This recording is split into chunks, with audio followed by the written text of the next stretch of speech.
దేవునికి మహిమ కలుగునుగాక. ప్రియులారా, నేనేటి కాలంలో నేను చూచిన వీడియోలో క్రిస్మస్ పండుగను చేయమని బైబిల్లో ఎక్కడ ఉంది? క్రిస్మస్ పండుగను చేయమని బైబిల్లో ఎక్కడ ఉంది? ఇటువంటి మాటలు విన్నాక కొంత మట్టుకైనా అలాంటి వారికి జవాబు ఇవ్వాలి. బైబిల్లో ఈ పండుగ చేసుకోవడానికి ఎక్కడ ఉంది? ఆధారం ఎక్కడ ఉంది? నేను అంటాను, పండుగ అంటే ఏమిటి? క్రైస్తవులకు పండుగ అంటే ఏమిటి? రక్షణ పొందిన ప్రతి విశ్వాసికి పండుగ ఏసే పండుగ. ఆయన ఉంటే చాలండి, ఆయన ఉంటే చాలు. అలాంటప్పుడు యేసువారు ఆయన దేవుడై ఉండి నిన్ను రక్షించడానికి, నన్ను రక్షించడానికి మనుషుడుగా ఈ లోకానికి వచ్చాడు. అంటే ఆయన మన కొరకు పుట్టాడు, మన పాపములు పోవడానికి చనిపోయాడు. మనము చనిపోతే ఎక్కడికి వెళ్తామో, తిరిగి మరణమును జయించి పునరుద్ధానుడై లేచిన ఆ దినాన్ని మనకు ఒక మాదిరి ఉంచిపోయాడు. క్రైస్తవులకు పండుగ యేసయ్య పుట్టుక పండుగ, యేసయ్య మరణం పండుగ, యేసయ్య పునరుద్ధానం పండుగ. రాసేదేంటిగా? ఏం రాయాలి? ఏమి రాయాలంటున్నాను నేను? మనకు డేటుతో కాదు, పండుగకి డేటు కనెక్షన్ పెట్టకండి. ఆయన పుట్టాడు కదా. ఆనాడు మనకంటే ముందుగా పుట్టిన పెద్దలు ఉన్నారు. ఆ పెద్దలు ఈ డేటాను నిర్ధారించారు. క్రీస్తు శకం 323వ సంవత్సరంలో అప్పటి రోమా చక్రవర్తి ఇటలీ అనే ప్రాంతంలో నికేయా అనే స్థలంలో 318 మంది బిషప్పుల మధ్య డిసెంబరు 25వ తారీఖున ఆయన పుట్టాడని ఓ డేట్ నిర్ధారించారు. అది నీకు నమ్మకం లేదనుకో, వదిలిపెట్టేయాలి. డేట్ ముఖ్యం కాదు, ప్రభువుతో ముఖ్యం. ప్రభువు వారు పుట్టేను ఉంది అక్కడ, అది ముఖ్యం. ఆయన మరణించింది ముఖ్యం, ఆయన తిరిగి లేచినది ముఖ్యం. క్రైస్తవులకు ఈ 3 పండుగలు. బైబిల్లో క్రిస్మస్ పండుగ చేసుకోమని ఎక్కడ ఉంది? అది పిల్లలు అడిగే క్వశ్చన్ అది. యేసుతో నీ మనస్సు పెనేసుకుంటే, ఆయన పుట్టాడు కదా, నేను సంబరం చేస్తాను. ఎలాగూ అన్యులు చేసినట్టు కాదు, లోకస్తులు చేసినట్టు కాదు. తల్లి మరియ చేసుకుంది క్రిస్మస్. ఎలాగో చూడండి. లూకా సువార్త 1వ అధ్యాయం 48వ వాక్యం. నా ఆత్మ నా రక్షకుడైన దేవుని యందు ఆనందించాను. ఇది కదా పండుగ అంటే.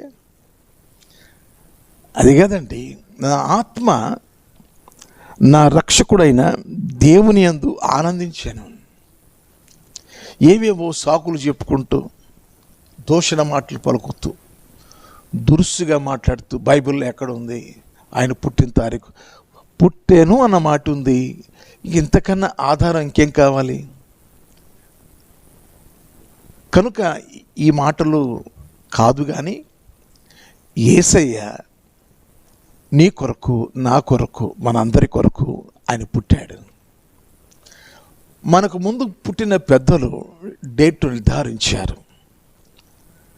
క్యాలెండర్ ప్రకారం, గ్రెగోరియన్ క్యాలెండర్ ప్రకారం ప్రజాసంఖ్య తీయబడింది కనుక ఆ విషయం మనకు లూకాసు వార్త 2వ అధ్యాయంలో మొదటి 3 వాక్యాలు మనం చదువుకున్నప్పుడు అది డిసెంబర్ 1.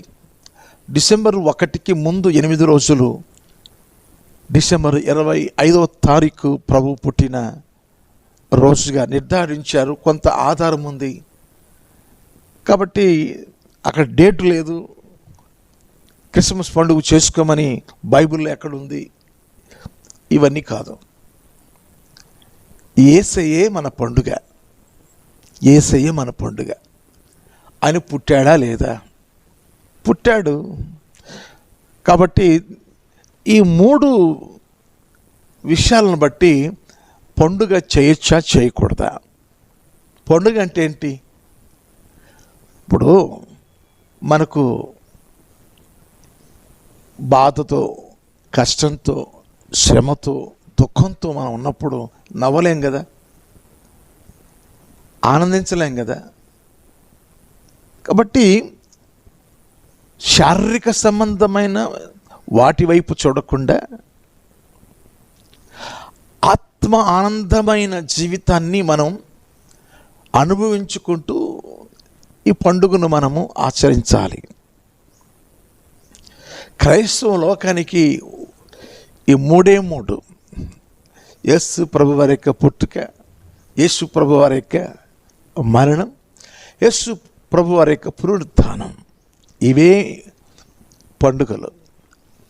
ఈ పండుగలు ఎలా చేయాలో లేఖనాల ఆధారంగా మనము తెలుసుకుందాం. చూడండి ప్రియులారా, లూకాసు వార్త 2వ అధ్యాయం 10-11 వాక్యాలు నేను చదువుతూ ఉన్నాను. అయితే ఆ దూత, భయపడకుడి, ఇదిగో ప్రజలందరికీ కలుగబోవు మహా సంతోషకరమైన సువర్తమానం నేను మీకు తెలియజేస్తున్నాను. దావీదు పట్టణమందు నేడు రక్షకుడు మీ కొరకు పుట్టి ఉన్నాడు. ఈయన ప్రభువైన క్రీస్తు. దానికిదే మీ కానువాళ్ళు. నేడు రక్షకుడు పుట్టి ఉన్నాడు మీ కొరకు రక్షకుడు పుట్టి ఉన్నాడు. అంటే నా కొరకు, నీ కొరకు, మనందరి కొరకు రక్షకుడు పుట్టి ఉన్నాడు. దేనికి పుట్టాడు? నా కొరకు దేనికి పుట్టాడు? నీ కొరకు దేనికి పుట్టాడు? మనందరి కొరకు దేనికి పుట్టాడు అనేది క్వశ్చన్ వస్తుంది. దానికి కూడా జవాబు ఉంది ప్రియులారా. ఆయన ఎందుకు పుట్టాడు అన్న సంగతి మనకు మత్తయి సువార్తలో 1వ అధ్యాయంలో దానికి జవాబు మనం పొందుకోవచ్చు. చూడండి, నేను చెప్తున్నాను. 1వ అధ్యాయంలో 21వ వాక్యం, ఆమె ఒక కుమారుని కనును, తన ప్రజలను వారి పాపముల నుండి ఆయనే రక్షించును. గనుక ఆయన పేరు యేసు అని పేరు పెట్టుదవనెను. ఇక్కడ తన ప్రజలను వారి పాపముల నుండి ఆయనే రక్షించును. ఎందుకు పుట్టాడు అంటే తన ప్రజలను వారి పాపముల నుండి రక్షించడానికి ఆయన పుట్టాడు. అయితే తన ప్రజలు ఎవరు? ఇశ్రాయేలులు కదా. మనకేం సంబంధం అని మనం అడిగితే దానికి నేను ఇస్తున్న జవాబు ఏమిటంటే, చూడండి ప్రియులారా, లేఖనంలో నుంచి యోహాను సువార్త 4వ అధ్యాయం 42వ వాక్యంలో ఆ సమరీయులు యేసు ప్రభు వారి యొక్క మాటలను బట్టి నీవు లోకరక్షకుడు అని మేము ఎరుగుదుము అని సాక్ష్యం ఇచ్చినారు. నీవు లోకరక్షకుడు. సమరీయులకు యూదులకు అసలు సాంగత్యం ఏమీ ఉండదు.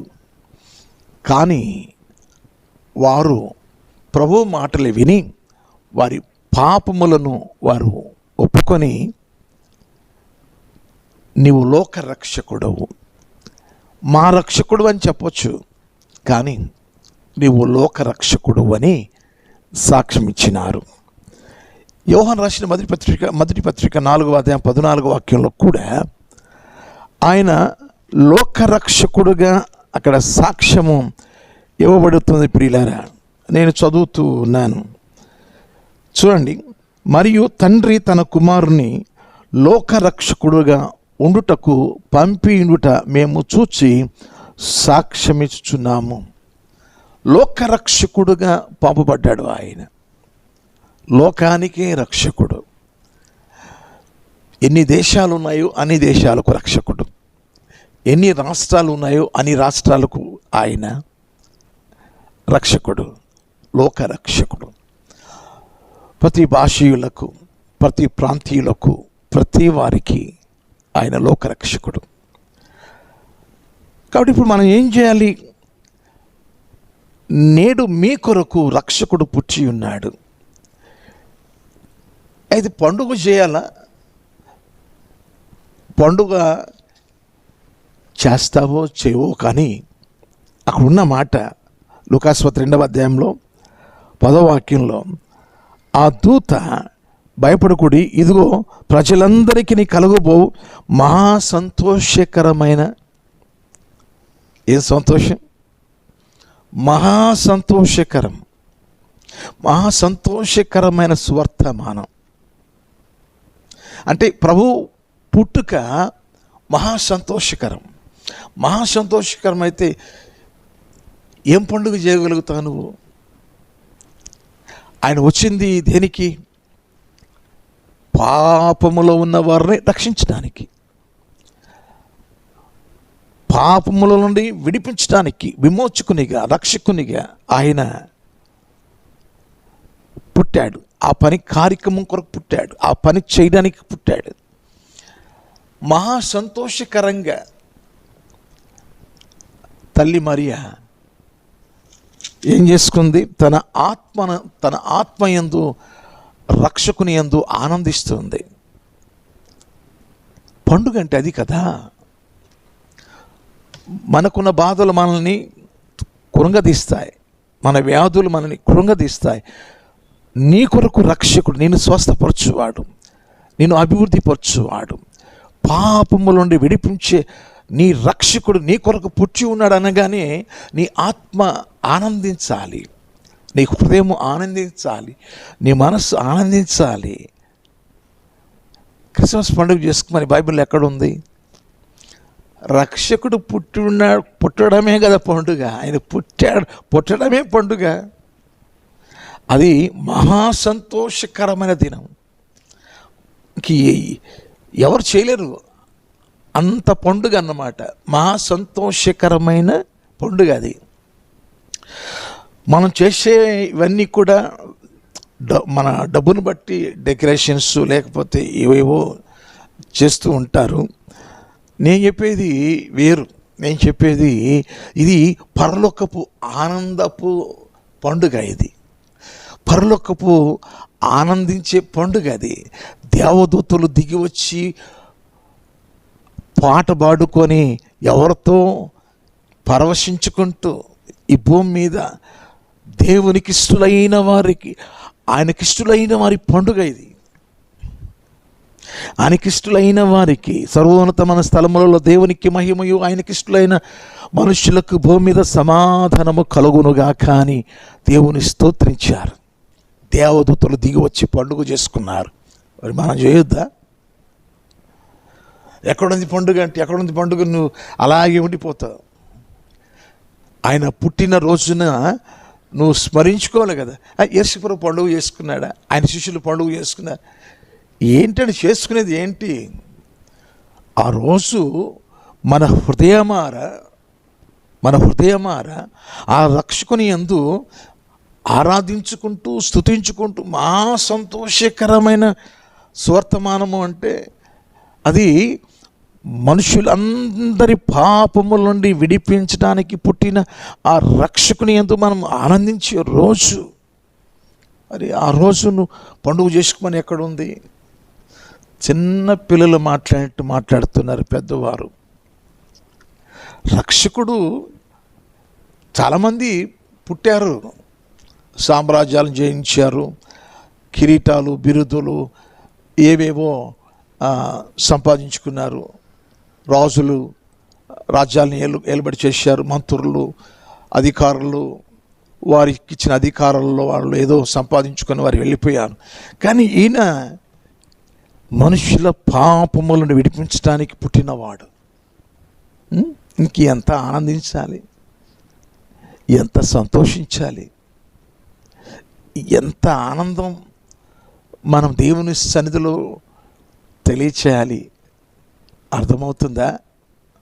నేను ఇంకా కొన్ని మాటలు చెప్పాలని నేను ఆశిస్తున్నాను. ప్రియులారా, మీ కొరకు పుట్టాను అన్న మాట ఆలోచించండి. మీ కొరకు పుట్టాను. ఎవరైనా నీ కొరకు పుట్టాను అని, నీ కొరకే పుట్టాడు అని ఎవరైనా మనకు చెప్పారా? నా కొరకు, నీ కొరకు, మనందరి కొరకు ఆయన పుట్టాడు. మరి అది మహా సంతోషకరమైన దినం. ఆయన పుట్టిన దినం మహా సంతోషకరమైన దినం. మనకు ముందున్న పెద్దలు డేటు నిర్ధారించారు. ఇప్పుడు ఆ డేటును చేయడం వల్ల ఏంటి నష్టం, ఏం జరుగుతుంది అక్కడ? ఆ రోజున మనం ఏం చేస్తున్నాం? మనం లేదండి, అది సూర్యుని ఆరాధించే రోజు. రోమా చక్రవర్తి కాన్స్టంటైన్ సూర్యుని ఆరాధించేవాడు కనుక ఆ రోజు సూర్యుని ఆరాధించే రోజు అది. ఆయన క్రైస్తవుడిగా మారాడు కదా. పుట్టిన ఆయన ఎవరు? నీతి సూర్యుడే కదా. మలాకీ గ్రంథం 4వ అధ్యాయంలో 2వ వాక్యంలో నీతి సూర్యుడిగా ఉన్నాడు కదా. మరి నీతి సూర్యుడు అయిన ప్రభువారిని ఆరాధించుకునే మరి ఆ డిసెంబర్ 25న డేట్ ఎక్కడ ఉందండి? క్రిస్మస్ పండుగ చేసుకోమని ఎక్కడుందని అవి చిన్న పిల్లలు మాట్లాడుతున్నారు కొంతమంది. ఆ వీడియోస్ను చూసి నేను ఈ వీడియో చేయాల్సి వచ్చింది. ఒకటి, మనకు క్రీస్తే పండుగ, క్రీస్తే మనకు పండుగ, క్రీస్తే మనకు పండుగ.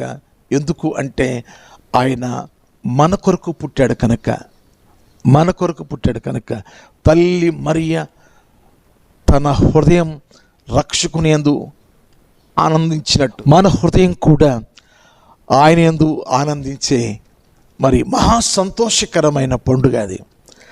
తర్వాత రెండవ విషయాన్ని కొద్దిగా ధ్యానం చేద్దాం. రెండవది, అది మహారక్షణ దినం. అది యేసు ప్రభు వారి యొక్క చనిపోయిన దినం. అది మహారక్షణ దినం. అది మరి మీరు ఏమనుకుంటున్నారు? కానీ లేఖనాల ఆధారంగా నేను మాట్లాడుచున్నాను. ఆయన మనకు పండుగ. ఆయన ప్రభువారు మనందరి కొరకు ఆయన మృతి పొందినట్టు లేఖనాలు బోధిస్తున్నాయి. చూద్దాం. 74వ కీర్తన 12వ వాక్యాన్ని నేను చదువుతూ ఉన్నాను. పురాతన కాలము మొదలుకొని దేవుడు నా రాజై ఉన్నాడు, దేశములో మహారక్షణ కలుగు చేయవాడు ఆయనే. ప్రపంచంలో దేశాలలో మహారక్షణ ఎలా వచ్చింది? పాపముల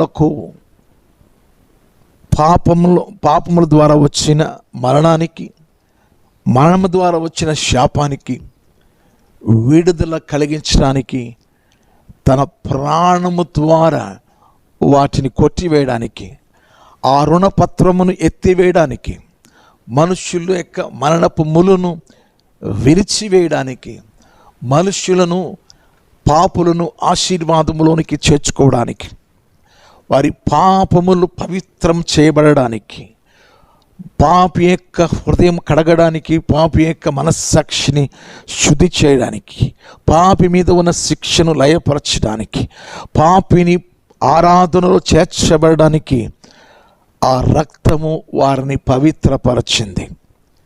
వారిని నిర్దోషులుగా, నిరపరాధులుగా, పవిత్రులుగా చేసింది. దేవుని ఆరాధించేటట్టు చేసింది. అందుకోసమే హెబ్రీయులకు రాసిన పత్రిక 2వ అధ్యాయంలో అక్కడ ఉన్న మాట ఏంటంటే, గొప్ప రక్షణ. ఆయన చనిపోయిన దినం మనకు గొప్ప రక్షణ దినం కనుక ఎక్కడుందండి బైబిల్లో? ఎక్కడుంది బైబిల్లో? మనము మంచి మనసుతో అర్థం చేసుకోవాలండి.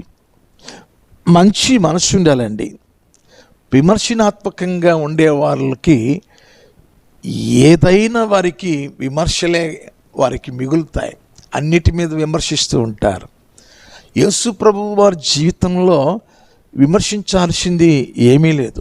వాదోపవాదాలు, విపరీతమైన వాదాలు పెట్టుకోవలసిన అవసరం లేదు. నీకు ఇష్టం ఉంటే ఆ పండుగ చేయి, లేకపోతే మానుకో. బైబిల్లో ఎక్కడ ఉంది చూపించండి. ఇవన్నీ నీకు అనవసరం. ఆ భాష్యమే మంచిది కాదది.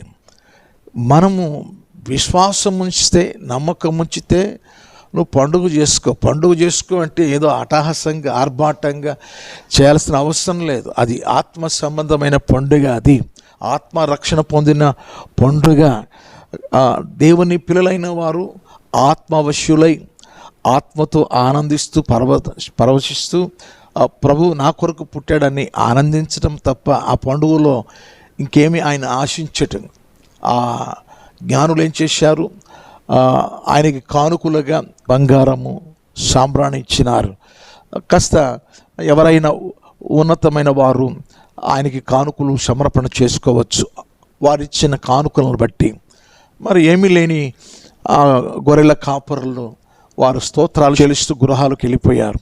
దేవదూతలు ఆకాశం నుండి మహాసైన్యముగా దిగి వచ్చి దేవుని పాడి దేవుని మహిమపరిచారు. కనుక నువ్వు ఏదో ఒకటి చేయాలి. అంతేగాని నేను మందిరానికి తలుపులేసేస్తాను, ఎక్కడ ఉంది పండుగ చేసుకోమని, డిసెంబర్ 25 అని ఎక్కడ ఉంది, నువ్వెవరు అడగడానికి? నీకు సమాధానం నీకు ఎవరు చెప్తారు?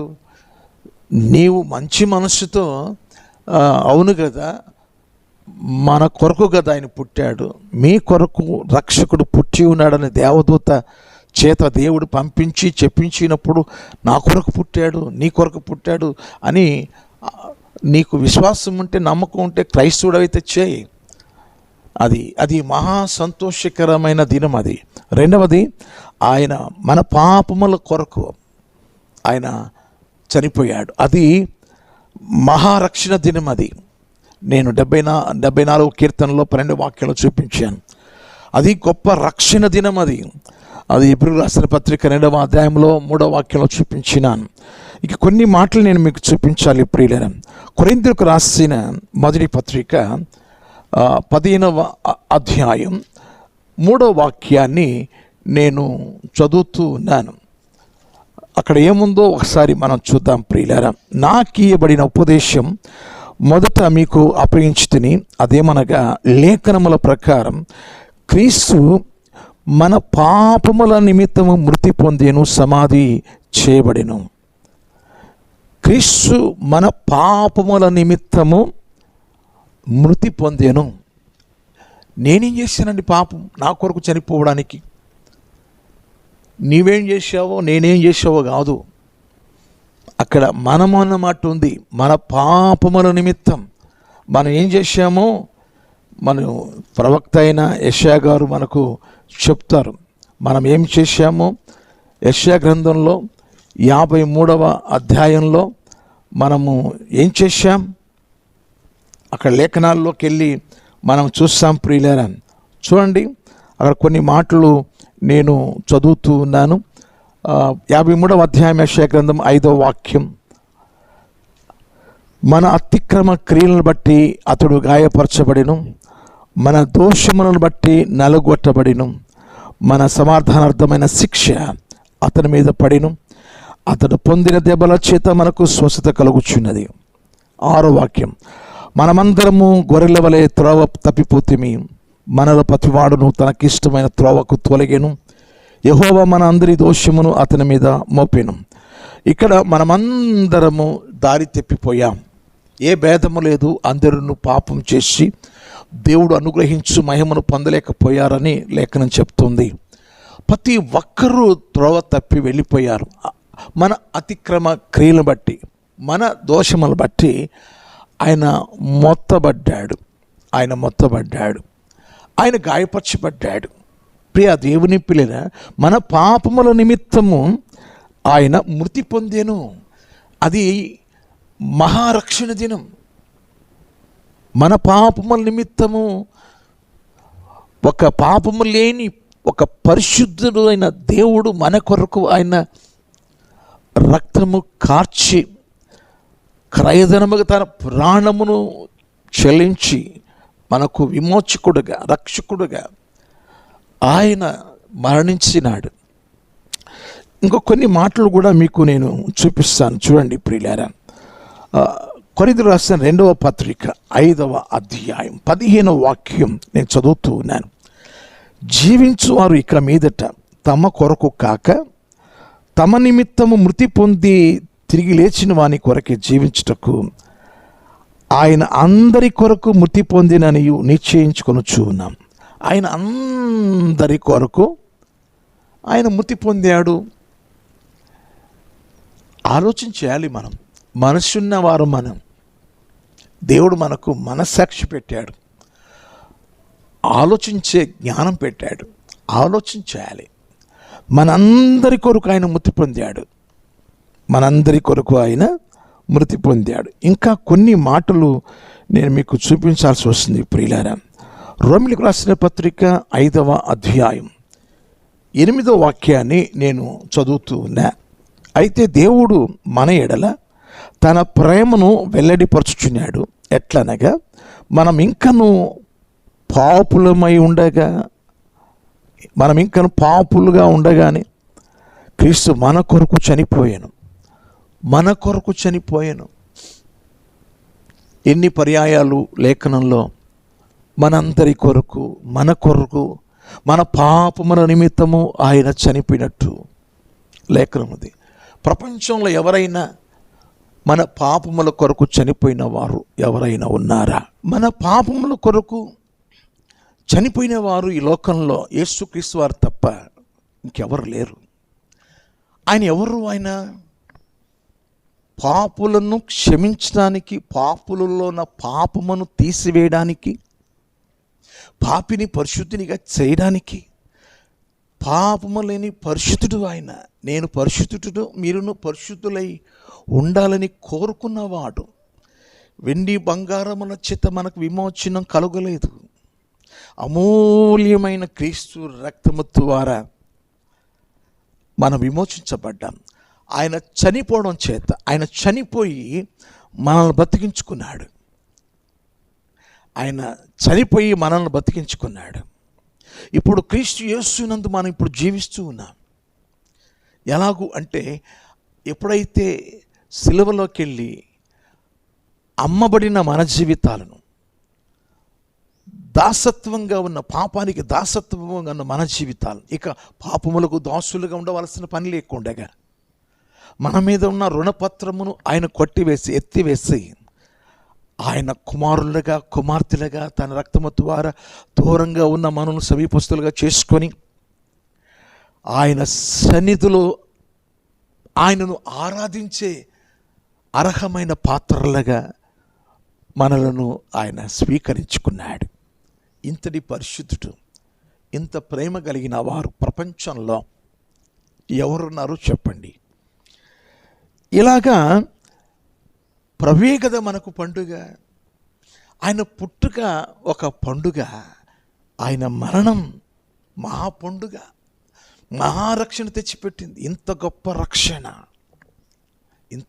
రక్షణ నిర్లక్ష్యము చేసిన ఎడల మనం ఎలాగో తప్పించుకుందాం. ఇంత గొప్ప రక్షణ అంటే దేవుడే మానవుడు వచ్చి రక్తమును కాచి ప్రాణమిచ్చి మన కొరకు ఆయన విమోచన క్రైదనముగా ప్రాణం పెట్టిన ఆ మరణ దినం మనకు గొప్ప రక్షణ దినం.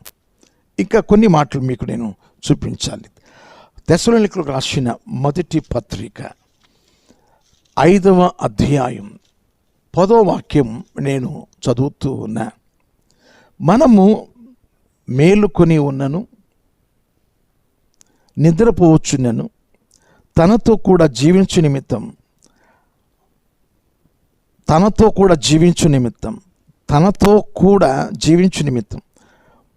ఆయన మన కొరకు మృతి పొందిన. ఎంత చక్కని వాక్యం అండి. తనతో కూడా జీవించు నిమిత్తం, తనతో ఉండడానికి ఆయన మన కొరకు మృతి పొందాడట. ఈ ప్రపంచంలో ఈయన చనిపోయిన, ఈయన పుట్టిన, లేచిన పండుగకి ఏమంటారండి? ఆయనతో ఉండడానికే కదా ఆయన లోకాల్లో మనిషిగా పుట్టాడు. ఆయనతో ఉండడానికే కదా ఆయన చనిపోయాడు. గొప్ప అద్భుతమైన వాక్యం ఇది. ఆయనతో ఉండడానికి ఆయన మన కొరకు ఆయన మృతి పొందాడు. ఇంకా నేను కొన్ని వాక్యాలు చూపించాలి. పేతురు రాసిన మొదటి పత్రిక 2వ అధ్యాయం 21వ వాక్యం. క్రీస్తు కూడా మీ కొరకు బాధపడి మీరు తన అడుగుజాడల యందు నడుచుకున్నట్లు మీకు మాదిరి ఉంచిపోయాను. ఆయన పాపము చేయలేదు, ఆయన నోటను ఏ కపటమును కనబడలేదు, ఆయన దూషింపబడలేదు, ఆయన శ్రమ పెట్టబడి బెదిరింపక న్యాయముగా తీర్పు తీర్చు దేవునికి తాను అప్పగించుకొని మనము పాపముల విషయమై చనిపోయి నీతి విషయమై జీవించినట్లు ఆయన తన శరీరమందు మన పాపములను మ్రాను మీద మోసుకొనెను. ఆయన పొందిన గాయముల చేత మీరు స్వస్థత నొందితిరి. మీరు గొర్రెల వలె దారి తిప్పిపోతురి, కానీ ఇప్పుడు మీ ఆత్మల కాపరియు అధ్యక్షుడినైన ఆయన వైపునకు మళ్ళీ ఉన్నారు. 21-25 వచనాల వరకు చదివాను. ఏ పాపము లేని, ఏ కపటము లేని ఆ పరిశుద్ధమైన ఆ దేవుడు మన కొరకు బాధపడ్డాడు. శిలువ మ్రానును మోసుకుంటూ తన ప్రాణమును మన కొరకు అప్పగించినాడు. మన ఆత్మను కాయు మంచి కాపరి, ఆత్మ కాపరి, గొప్ప కాపరి, ప్రధాన కాపరి, మన కోసం ప్రాణం పెట్టిన గొర్రెల గొప్ప కాపరి. మరి పండుగ వద్దంటారా? ఈ కాపరి పుట్టిన ఆ రోజున పండుగ చేసుకోవద్దా? చనిపోయిన రోజు పండుగ చేసుకోవద్దా? పండుగ అంటే, అయ్యా నా కొరకు నువ్వు ప్రాణం పెట్టబట్టే నేను విమోచించబడ్డాను, రక్షించబడ్డాను.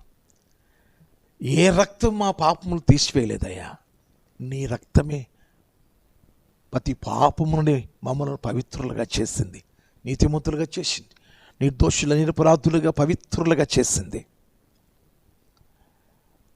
జ్యేష్ఠుల సంఘములోకి తీసుకొచ్చింది, పరిశుద్ధ స్వాస్యములోకి తీసుకొచ్చింది. నీ రక్తమే కదా. ప్రియ దేవుని పిల్లరా, అది మహారక్షణ దినం. ఆయన పుట్టిన దినం మహా సంతోషకరమైన దినం. ఇలా చెప్పుకుంటూ పోతే ఇంకా ఎన్నో మాటలు చెప్పొచ్చు. ఎఫెసీయులకు రాసిన పత్రిక 5వ అధ్యాయం 2వ వాక్యాన్ని కూడా నేను చదువుతున్నాను. ప్రియులారా, క్రీస్తు మిమ్మల్ని ప్రేమించి పరిమళ వాసనగా ఉండుటకు మన కొరకు తన్ను తాను దేవునికి అర్పణముగాను బలిగాను అప్పగించుకొనెను. ఇలాగున మీరును ప్రేమ కలిగి నడుచుకునండి. క్రీస్తు మిమ్మల్ని ప్రేమించి పరిమళ వాసనగా ఉండడానికి ఆయన బలిగా అర్పించబడ్డాడు. ఎంతగా ప్రేమించాడంటే బలైపోయాడు. ఎందుకని? పరిమళ వాసనగా ఉండడానికి. అంటే మన పేరు, మన ఊరు, మనం ఎక్కడ నివసిస్తున్నా మనల్ని బట్టి ఆ ఊరికి పేరు వస్తుంది. మనం ఎక్కడ ఉన్నా మన పేరు, నీ పేరును, నీ ఖ్యాతిని నేను గొప్ప చేస్తానన్నాడు. అవును ప్రియ దేవుని పిల్లారా, వారు పరిశుద్ధులండి, వారు ఏ పాపం చేయరు, వారు సాధువులండి, వారు సాత్వికులు అండి, వారు దేవుని పిల్లండి, వారు క్రీస్తును పోలి జీవిస్తున్నాండి. మరి ఈయన మనుంచుట చేతే కదా మనకు ఈ జీవితం. ఇంకా నేను కొన్ని మాటలు మీకు చెప్పవలసి ఉంది ప్రియులారా. ఇలాగా ప్రభువారు మన కొరకు ఆయన చనిపోట చేత ఆ దినం మహారక్షణ దినం, గొప్ప రక్షణ దినం. మరి పండుగే కదా, యేసయ్య మనకు పండుగ కదా. ఆయన దేనికోసం పుట్టాడంటే మన కోసం ప్రాణం పెట్టడానికి కదా, మన కోసం చనిపోవడానికి కదా ఆయన పుట్టాడు. మరి ఆ ప్రేమదాత, ఆ క్రీస్తు దాత, ప్రాణప్రియుడైన ఆ ప్రభువు పుట్టినరోజు మరి పండుగ చేసుకోవద్దా? చెప్పండి, మీరు చెప్పండి, చేసుకోవద్దా? ఆయన చనిపోయినప్పుడు ఆయన చెప్పినట్టే చనిపోయి నన్ను రక్షించుకున్నాడని నీకు సంతోషం లేదా? స్వరక్తమిచ్చి సంపాదించిన సంఘం అదే కదా, ఆ రక్తంలో కదా పుట్టుకొచ్చిన నీవు నేను ఆయన సంఘం కదా. మరి పండుగ చేసుకోవద్దా? పండుగ అంటే ఏవో ఆర్భాటం కాదండి, అవేవి కాదు. నేను అలాంటివి ఏం చెప్పట్లేదు, లోక సంబంధమైన వాటి గురించి నేనేం చెప్పట్లేదు. కానీ ఆ రోజు మనం సంఘముగా కూడి, అయ్యా నీవు నా కొరకు పుట్టావయ్యా, నా కుటుంబం అంతా కలిసి నీ పాద సన్నిధిలో చేరి మా కొరకు పుట్టినందులకు నీకు స్తోత్రాలయ్యని ఆ రోజు మీ కుటుంబం దేవుని సన్నిధికి వెళ్ళండి. ప్రభు చనిపోయిన రోజు, అయ్యా నీవు నా కొరకు చనిపోయావయ్యా, నువ్వు చనిపోబట్టే నీ రక్తంలో నాకు రక్షణ దొరికింది, నీ మరణంలో నాకు జీవం దొరికింది, నిత్య జీవానికి నేను వారసునయ్యానని ఆ ప్రభువును స్తుతించండి. తర్వాత మూడో విషయం, ఆయన మరణ పునరుద్ధానం. ఆయన పునరుద్ధానాన్ని గురించిన కొన్ని మాటలు నేను చెప్పిన తర్వాత నేను ఈ అంశాన్ని ముగిస్తాను. మత్తయి సువార్త 28వ అధ్యాయం 8వ వాక్యం చూడండి. వారు భయముతోనూ మహా ఆనందముతోనూ సమాధి నుండి త్వరగా వెళ్ళి ఆయన శిష్యులకు ఆ వర్తమానం తెలుప పరిగెత్తుచుండగా, ఇక్కడ మహా ఆనందంతో సమాధి నుండి వాళ్ళు పరిగెత్తుకుంటూ వెళుతున్నారు శిష్యుల దగ్గరికి. అంటే కొంతమంది స్త్రీలు ఉన్నారు, మరి ముఖ్యంగా మగ్దలేని మరియ తల్లి అయిన మరియ, ఇక్కడ వారు పరిగెత్తుకుంటూ వెళుతున్నారు. ఎలాగూ ఆయన లేచాడని, ఆయన ఇక్కడ లేడు, ఆయన లేచి ఉన్నాడని ఆ సమాచారం అందించడానికి, మరణమును గెలిచి లేచాడని, మరణం ఓడిపోయింది, సమాధి ఓడిపోయింది, ఆయన సజీవుడుగా లేచి ఉన్నాడు. ఈ వర్తమానం వారు మహా ఆనందంతో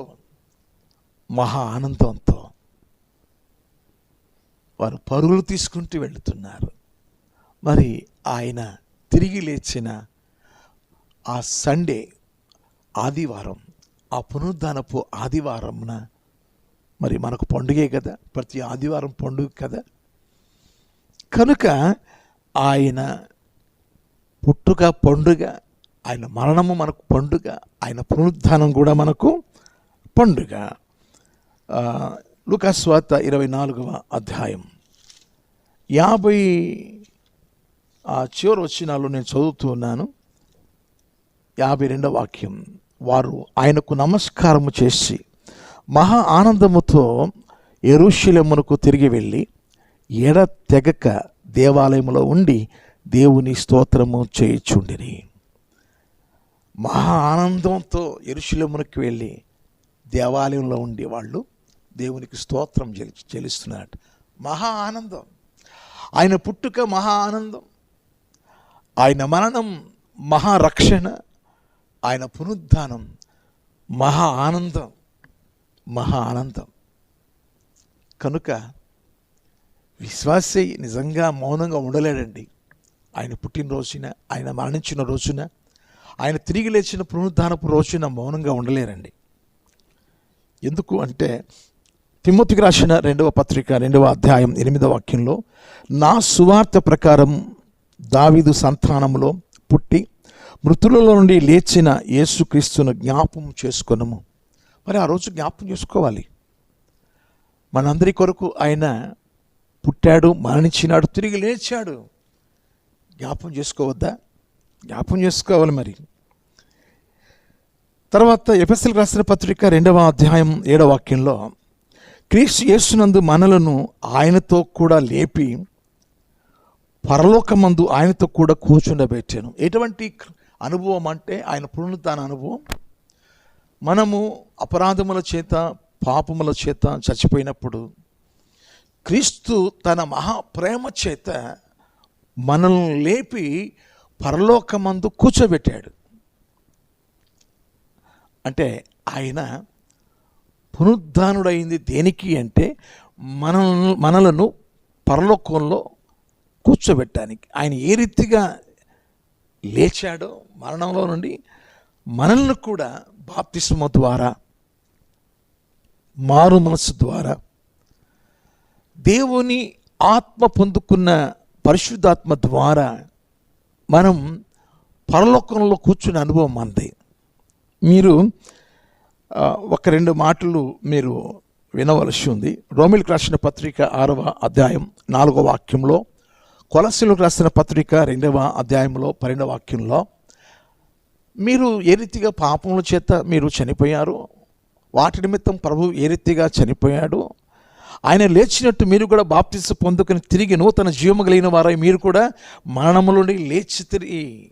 అంటే బాప్తిస్మము దాని అర్థం ఏంటంటే ఆయన ఏ రీతిగా తిరిగి లేచాడో మీరు కూడా పునరుద్ధాన బలము కలిగి బాప్తిస్మం ద్వారా మీరు కూడా లేచారు అని వర్ణించడం జరిగింది. చాలా సంతోషం ప్రియులారా. చివరిగా ఈ వాక్యం చెప్పేసి నేను విరమిస్తూ ఉన్నాను. కొరింథీయులకు రాసిన మొదటి పత్రిక 15వ అధ్యాయం 23వ వాక్యంలో, ప్రతి వాడు తన తన వరుసలోనే బ్రతికింపబడును, ప్రథమ ఫలము క్రీస్తు తర్వాత క్రీస్తు వచ్చినప్పుడు ఆయన వారు బ్రతికింపబడతారు. అది ఈరోజు ఆయన వారుగా నువ్వు జీవించాలి. ఆయన వారుగా అంటే ఎవరైతే నా కొరకు పుట్టాడని విశ్వసిస్తారో, ఎవరైతే నా కొరకు మరణించాడని విశ్వసిస్తారో, ఎవరైతే నా కొరకు మరణించి తిరిగి లేచాడని విశ్వసిస్తారో ఆయన వారు రేపు పరలోకానికి కొనిపోబడతారు. వారు లేపబడుతురు, వారు తన వరుసలో బతికింపబడుతురు, పరలోకానికి ఎత్తబడతారు. ఈరోజు యేసయ్యే మన పండుగ ఎలా అనేది వివరించాను.